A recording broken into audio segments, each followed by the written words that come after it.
Okay, got another example here of significance test for a mean. So it says in the children's game, don't break the ice. Small plastic ice cubes are squeezed into a square frame. Each child takes turns tapping out a cube of ice with a plastic hammer, hoping that the remaining cubes don't collapse. For the game to work correctly, the cubes must be big enough so that they hold each other in place in the plastic frame, but not so big that they are too difficult to tap out.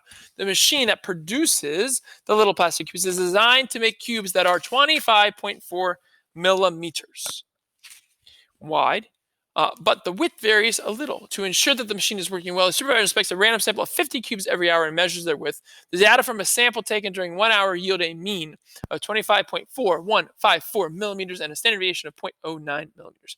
Do these data give convincing evidence that the point alpha equals 0.05 significance level, that the mean width of cubes produced this hour is different than 25.4 millimeters? All right, so this is the 4-step process. So let's go ahead and state what we're going to do here. All right. So when you state this, let me make it bigger. Sorry, I don't know why it wasn't big enough to begin with. There we go.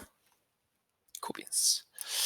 All right, so here we go. Let's state what we're going to do. So we want to perform a test. We want to perform a test at the alpha equals 0.05 significance level of null hypothesis mu equals alternative hypothesis mu.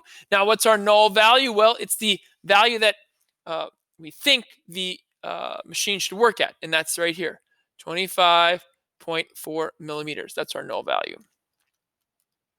Now, we are trying to see if the cubes this hour produced are different than 25. So different from does not mean less than or greater than. That means not equal to 25.4, where mu equals the true mean width of all cubes produced this hour. And maybe next to width, we should put millimeters, right, in millimeters. Okay. And again, it's very important you include this hour because that's the population. It's the ones just from this hour, from this machine. Okay, all right, so that's going to go away. So now let's go ahead and change colors and let's do the plan part.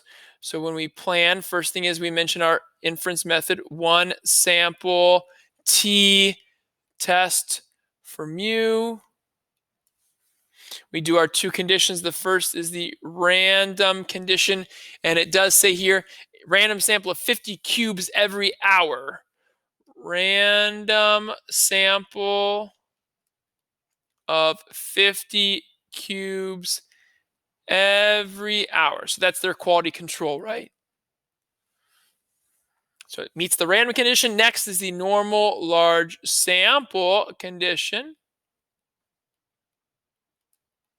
So three things, one must be true. First, is the population normal? I don't see the word normal. Next, what's the sample size? The sample size is 50. Beautiful. N equals 50. That's greater than or equal to 30. This will be approximately normal by the central limit theorem. So great. Our conditions are met. We may go forth with the problem and do this to find the p-value. Okay. So when we do this problem, so we need to identify four things. Our n value is 50. Our mu null value is 25.4 millimeters. Our x bar, our sample mean value is 25.4154. And then our sample standard deviation is 0.09. Okay, so to find our t value, we need to put our sample mean, 25.4154. minus our null value, 25.4, all over 0.09 divided by the square root of 50. Okay, so this is going to go away. I'm going to go ahead and do this on the graphing calculator. Let me take a picture. 4154. Okay. All right, so let's do that now. So we're going to go to the graphing calculator. Let me get rid of that one. All right, so fraction bar 25.4154 minus 25.4 all over fraction 0.09 divided by the square root of 50. And there I go. I get 1.2099. So again, this is the tricky part, right? So 1.2099, if I'm rounding to 3 decimals, this 9 makes this 9 become a 10, 1.210. That is your t-value, 1.210. Now we need to find our p-value. We need our degrees of freedom. Now your n value is 50, subtract 1, that's 49. You'll see that 49 is not on the table, so the next closest degrees of freedom less than 49 is 40. So we're going to use the degrees of freedom of 40, and we're going to look for 1.210. So let's go there now. All right, so here's my degrees of freedom of 40. 1.210 is what I'm looking for, and it looks like it falls right in between those two values, 1.050 and 1.303. So on our do section, I would put from table B, you found these two values, 1.050 and 1.303. So then what are your probabilities? Well, we go up these rows. Okay, when I go up these rows, here are my p-value ranges right there. So my p-value is in between 0.10 to 0.15. But if you look at your alternative hypothesis, it's a not equals to, which means this is a two-sided test. The table only gives you the right side. You also need the left side in a two-sided test. So we're going to take this probability and we're going to multiply it by 2. So our true p-value for this problem is going to be between 0.20 to 0.30. So 20 to 30%. That's our true p-value.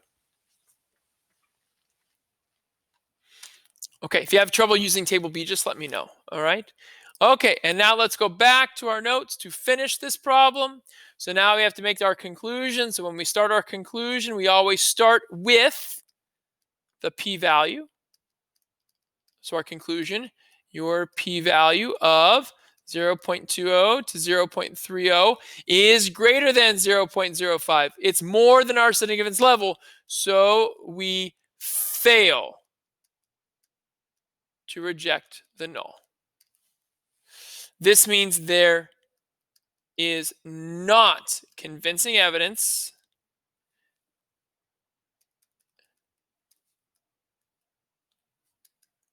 that the true mean width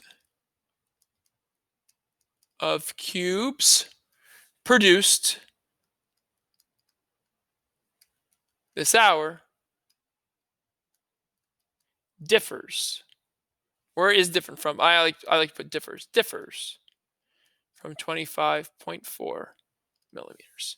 And there we go.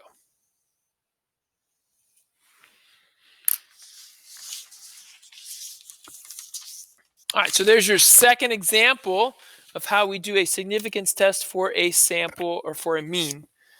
Okay.